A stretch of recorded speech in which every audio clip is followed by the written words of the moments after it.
And let's bring in now our panel tonight, Liberal Senator and former Ambassador to Israel, Dave Sharma, and Labor legend, Graham Richardson. Great to see you both. Look, I want to return to the top story today that Israeli Prime Minister Benjamin Netanyahu has written a blistering letter to Albanese admonishing him both for recognising a Palestinian state and for failing to act on the anti-Semitism crisis. I mean, Richo, this might be confronting to read, but he's not wrong, is he? Well, I'm not sure. Look, there's a terribly difficult question, and especially for Albo, I think, given his antecedents and where he comes from, this is a tough call always for Albo. Yeah, but I'm saying to you, Netanyahu's not wrong, is he? I mean, Albanese hasn't confronted the anti-Semitism crisis. I think Netanyahu's pretty right on this one, yeah.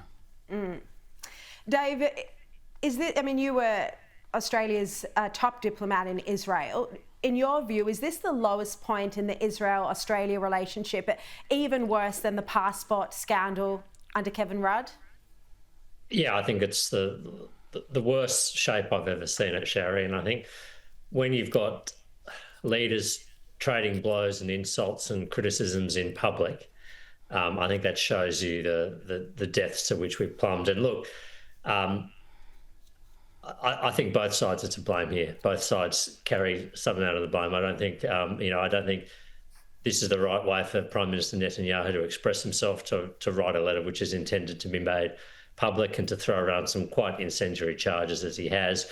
But by the same token, Australian ministers, including Tony Burke just this morning, have been far too ill-disciplined in their use of language and the sort of charges that they've levelled against Israel as well. And I think what we're seeing is a consequence of actions from both sides. But Dave, it's not really from both sides, is it? I mean, up until today, it's all been one-sided. Even before October 7, this government's foreign policy position towards Israel turned hostile. So you've had 2.5, if not 3 years of hostilities from Australia towards Israel. What's Israel just meant to sit there and take it and never respond? It is one-sided. It has been one-sided.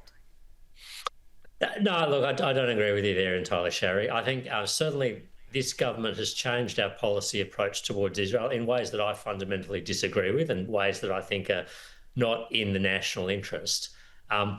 But by the same token, I don't think they have gone out of their way to, intervene, if you like, in Israeli domestic politics. This is a pretty clear attempt by Netanyahu to intervene in Australian domestic politics. You've already seen the reaction from, organised parts of the Australian Jewish community saying they find this incredibly unhelpful, and I think it's going to make the position of the Jewish community, it's going to compromise that position further, which I don't think that's Netanyahu's intention, but I think it's certainly going to be the result. I just really have to say that I completely disagree. I think Australia couldn't have been more aggressive in its rhetoric and its foreign policy platform towards Israel, and Israel has been nothing but a friend to Australia. And you've got the one Jewish group, the ECAJ, led by Alex Rifchin, who is objecting to this. But AJAC, the other group, led by Colin Rubenstein and Joel Burney and others, they're not objecting to it at all. And I understand Joel Burney's got a piece in the Daily Telegraph tomorrow. I just think it has been one-sided. But Richo, we sort of heard this inflammatory language from Tony Burke today, these false accusations, Hamas propaganda. I mean, how did it get to this point, Richo? I mean, you're from the right of the Labor Party, mainstream Labor. How did it get to this point where we've got these left-wing activists running our country? Yeah, it's a fair question. I wish I had the answer. One thing I'm well and truly aware of is that dealing with Netanyahu isn't easy. This guy's a master of dealing with people all over the world. He's a star when it comes to that sort of stuff, and he's a. I mean, I've had enough time with him one-on-one to realise how strong the personality and the character is. This guy's no weakling. He is what he seems to be, a tough guy. Yeah, he is indeed, and you have to be a tough man to lead Israel when it's being attacked on 7 fronts, plus the international community. All right, let's turn to the NDIS. Health Minister Mark Butler has announced that he's going to rein in the NDIS after the Sydney Morning Herald revealed that almost 1 in 6 6-year-old boys are enrolled in the scheme. 1 in 6 boys are part of the NDIS. And the Herald also reported that more than 71% of new participants have entered on an autism diagnosis. So let's have a look at what Mark Butler had to say about this. Children with mild to moderate levels of developmental delay and autism should not, in my view, be on a scheme set up for permanent disability. So, Dave, Mark Butler is saying that these children with mild cases of autism will now be moved across to a different scheme. It's going to be called Thriving Kids. But do you think this is the answer? This isn't really solving the issue, isn't it? It's just setting up another taxpayer-funded scheme. Well, look, I think that's right. That's my concern. I think that the big problem here is, look, the growth in the NDIS spending has been growing at, I think, 20 to 22% over the last several years. At this rate, next year, it will eclipse our entire spending on our defence forces, which is a horrifying statistic. And all the government is committed to doing is reducing the spending to 8% annualised growth. That's still about 4 to 5 times faster than the economy is growing.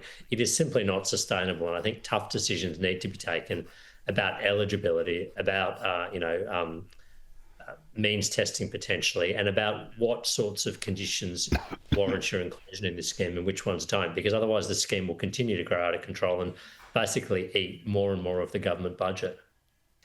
Richard, what do you think about this? Do you think, like Dave does, that the NDIS has to be seriously curtailed because it's just unsustainable for our budget?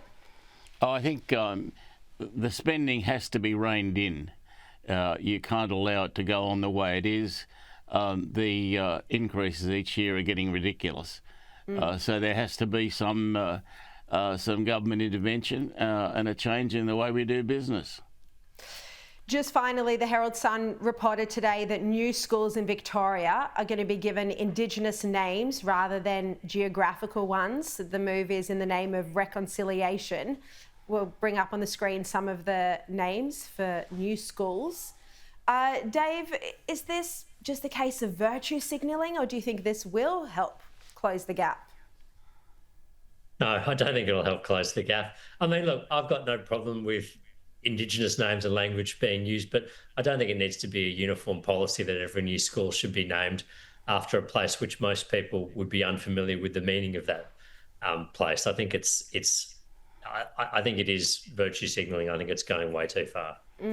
Richo, what do you think? Yeah, it is. I'm not going to sit here and try and defend that. It's just way over the top. Yeah, like so many things with the Victorian government. All right, Dave Sharma, Richo, thank you so much. Really appreciate your time.